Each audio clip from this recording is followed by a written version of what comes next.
সংগ্রামিত সাথী বন্ধুগণ, একটা কথা স্পষ্ট কথা বলে দিতে চাই, সেই যেখান থেকে আমরা শুনেছিলাম আমার রাসূলকে ইন্দারিকে ওই নরেন্দ্র মোদীর নত সৈনিকেরা আমার রাসূলকে নিয়ে কটূক্তি করেছে, তখন থেকে রক্তক্ষরণ হওয়া শুরু হয়েছিল। স্পষ্ট ভাষায় বলে দিতে চাই, এ মোদী তোমাকে জানিয়ে দিতে চাই, স্পষ্ট ভাষায় জানিয়ে দিতে চাই, মাহাদির কাফেলারা যখন ময়দানে নামবে সেদিন তোমার এই মস্তক ভেঙে চুরে জ্ঞান হয়ে যাবে। বাংলাদেশ থেকে যদি যুব সমাজ একত্রতা পোষণ করে সেই এটাকে বিদায় করতে পারে, তোমার মতো মোদীকে বিদায় করতে এক সেকেন্ড সময় রাখবে না। দিতে চাই, নবীর দুশ্মনের কোন মুক্ত পরিচয় নাই, নবীর দুশ্মনের কোন আত্মীয়তার পরিচয় নাই, নবীর দুশ্মনের কোন রাষ্ট্র পরিচয় নাই, নবীর দুশ্মন অবিশ্ব সভ্যতার দুশ্মন, নবীর দুশ্মন অবিশ্ব মানবতার দুশ্মন, নবীর দুশ্মন আপনার আমার পরিচয় দুশ্মন। আওয়াজ করে বলেন ঠিক কিনা?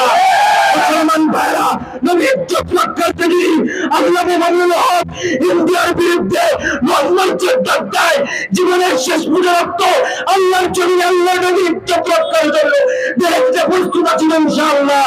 ওয়া আলাইহিল বালাগ ওয়া ফিরাউনা আলহামদুলিল্লাহি রাব্বিল আলামিন। সংগ্রামী সাথী ও বন্ধুগণ, তাদেরকে আমরা রাজপথে দেখতে পাই না, আপনারা কিসের ইসলামী দল? সংগ্রামী সাথী ও বন্ধুগণ, আমরা অতি স্বল্প সময়ের মধ্যে মিছিল বের হয়ে যাব। সংগ্রামী সাথী ও বন্ধুগণ, এ পর্যায়ে সংগ্রামী বক্তব্য নিয়ে যেই নাস্তিক আছে ওই নাস্তিকের লিস্ট করা শুরু করে দিতে পারবে তো ইনশাআল্লাহ? সংগ্রামী সাথী ও বন্ধুগণ, যদি এখন না বসে সাহাবে রাসূলের বিরুদ্ধে রাজপথে নেমে বুকের তাজা রক্ত ঢেলে দিতে হবে, কে কে প্রস্তুত আছে ইনশাআল্লাহ?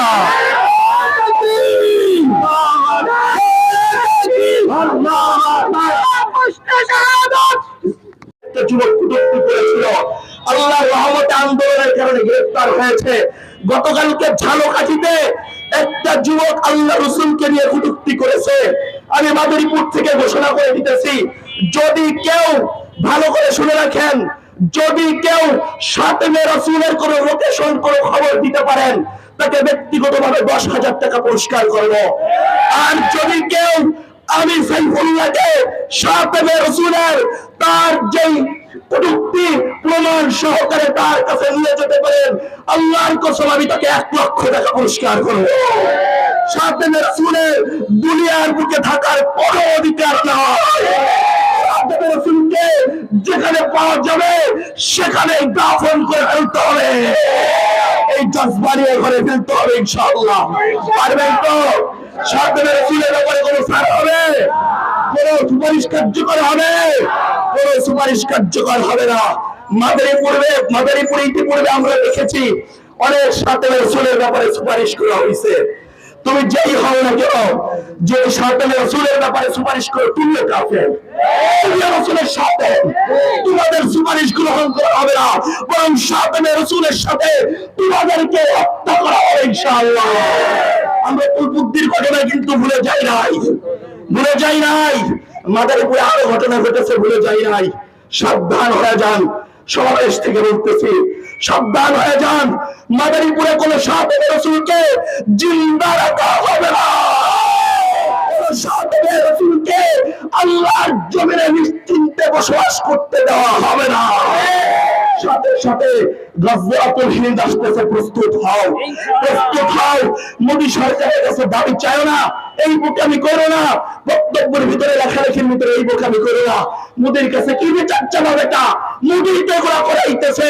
গজওয়াতুল হিন্দ আসবে, মোদীর মসনদ কনখান হবে, গণতন্ত্র নিবাদ যায়, খিলাফত কায়েম হবে ইনশাআল্লাহ। আল্লাহ রাসূলকে সাক্ষী রেখে বলছি, কাউকে দেখানোর জন্য নয়। আমরা শুধুমাত্র আমাদের প্রিয় হাবিবের ভালোবাসার রাস্তায় নেমে এসেছি। সংগ্রামী উপস্থিতি, বাংলাদেশ ইসলামী ছাত্র পরিষদের কর্মীরা সারাত এর রক্ত দিয়ে জমিনকে সিদ্ধ করেছে। তাসলিমা নাসরিন বিরোধী আন্দোলনে আমাদের ভাই তামিম সাইফুল্লাহ এর রক্ত দিয়ে দেশকে দেখিয়ে দিয়ে গেছে বাংলাদেশ ইসলামী ছাত্র পরিষদ বিষয় দিতে না। শহীদ আরমান তামিমের রক্তের বিনিময়ে দেশ থেকে নাস্তিক বাঁচতে বাধ্য হয়েছে। সংগ্রামী উপস্থিতি, বাংলাদেশ ইসলামী ছাত্র পরিষদ আগামী দিনে সকল ঐক্যবদ্ধভাবে এই আন্দোলন সংগ্রামে শরীক হওয়ার জন্য আহ্বান জানিয়ে আমার সংক্ষিপ্ত বক্তব্য এখানে শেষ করছি। জেনে আমার হাউজে কাউসার তাহার ইজ্জত রক্ষার জন্য এসেছি আমরা। আমরা চাই যেই জানেন, যেই হিন্দু আমার নবীকে নিয়ে কটূক্তি করেছে, ওই হিন্দুকে দুনিয়ার বুকে বেঁচে থাকতে দেওয়া যাবে না। তাকে দুনিয়ার থেকে চিরতরে বিদায় করতে হবে। এবার তাকে যেখানেই পাওয়া যাক না কেন, সে যেখানেই থাকুক না কেন, সে যে ধর্মেরই হোক না কেন, যেই ধর্ম সে দাবি করে করুক, আমার তাতে কিছু আসে যায় না। আমি শুধুমাত্র জানতে চাই এটা সে আমার নবীকে গালি দিয়েছে কিনা, সে আমার নবীকে কটূক্তি করেছে কিনা। যেহেতু কটূক্তি করেছে, ওকে দুনিয়ায় থাকতে দেওয়া যাবে না, দুনিয়ায় থাকতে দেওয়া যাবে না। আমরা আমাদের মুরব্বিয়ানে কেরাম ওলামায়ে কেরামদের কাছে বিশেষ আবেদন রাখবো,